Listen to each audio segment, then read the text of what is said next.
Mari kita mulai seri serius dari Pancasila itu sendiri. Jadi, kalau saya terutama kalau ngajar di kelas, menjelaskan Pancasila itu secara normatif kepada anak-anak. Tentang normanya, nilainya, dan cara menerapkannya dalam kehidupan sehari-hari.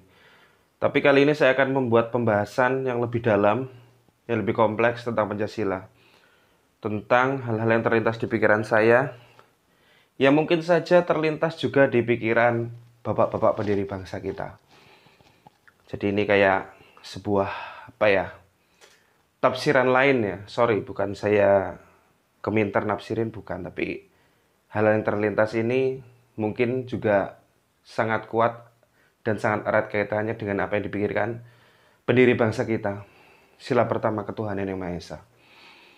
Jadi sila ini pertamanya itu ingin mengusung penerapan syariat Islam bagi pemeluknya. Tapi karena Indonesia ini plural, banyak sekali masyarakatnya. Hal ini kalau ditulis di sejarah menjadi pertimbangan dirubah menjadi ketuhanan yang Maha Esa. Sebenarnya ketuhanan yang Maha Esa itu, kalau kita pecah konsep Pancasila dari sila 1 sampai sila 5 itu, di situ ada ketuhanan, believe in God, kemudian ada humanity, kemanusiaan, kemudian ada unity, ada persatuan, kemudian ada demokrasi, kepemimpinan dari rakyat yang diwakilkan, kemudian ada keadilan sosial, social justice ya. Tapi saya akan bahas sila 1 dulu, ketuhanan yang Maha Esa. Bukan dari sisi agama-agamanya ya, nanti jadi sensitif. Tapi dari sisi bagaimana dulu sebenarnya filsafat dulu itu memandang ketuhanan ya. Dari apa yang saya baca dari berbagai buku. Jadi ketuhanan dan kemanusiaan dulu itu dualisme, dua hal yang terpisah ya. Jadi tidak bisa mencampur adukkan antara ketuhanan dan kemanusiaan, karena hal itu memang berbeda menurut filsafat lama ya. Jadi negara-negara yang menganut sistem ketuhanan atau pemerintahan yang berasal dari Tuhan itu biasanya kerajaan atau monarki. Jadi menganggap bahwa raja itu adalah paling tidak pilihan Tuhan, utusan Tuhan. Ya. Yang paling ekstrim, raja itu adalah anak Tuhan.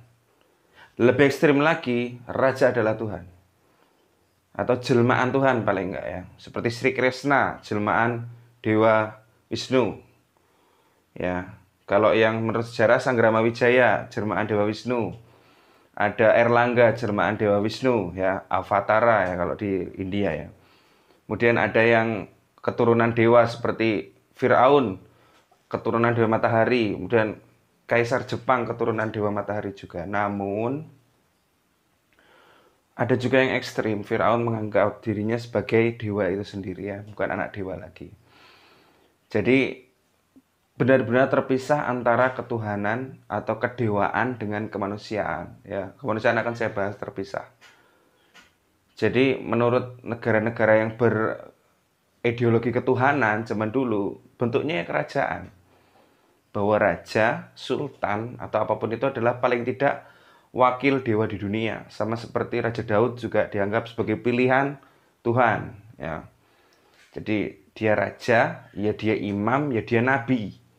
Mungkin kalau di Islam namanya khalifah ya, kekhalifahan ya. Jadi itulah sebenarnya konsep ketuhanan lama. Always atau cara lama memahami ketuhanan. Namun bangsa kita berbeda memahami ketuhanan. Jadi Tuhan dianggap sebagai pencipta, Tuhan dianggap sebagai kausa prima, penyebab utama, sebagai penerang seluruh jagat raya. Jadi Tuhan di sini disembah, diakui, ya, agamanya pun diakui. Jadi bangsa Indonesia adalah bangsa yang percaya kepada Tuhan, ya.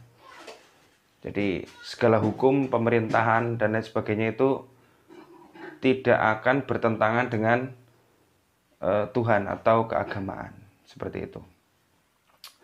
Hal ini tentu berbeda dengan yang dipahami di Barat, ketuhanan Barat. Jadi konsep ketuhanan di bangsa kita itu berbeda dengan yang diagung-agungkan di Barat, ya.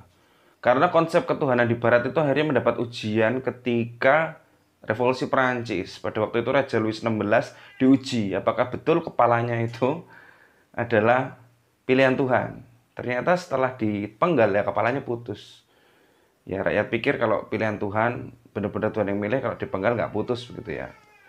Jadi ternyata tetap putus. Jadi cara mereka memahami ketuhanan terlampau ekstrim, terlampau dualistik.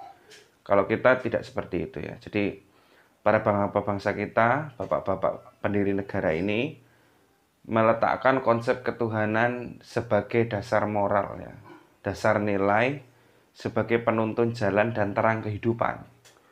Bukan berarti pemimpin kita kemudian harus raja, keturunan Tuhan, keturunan dewa, ataupun penjelmaan dewa.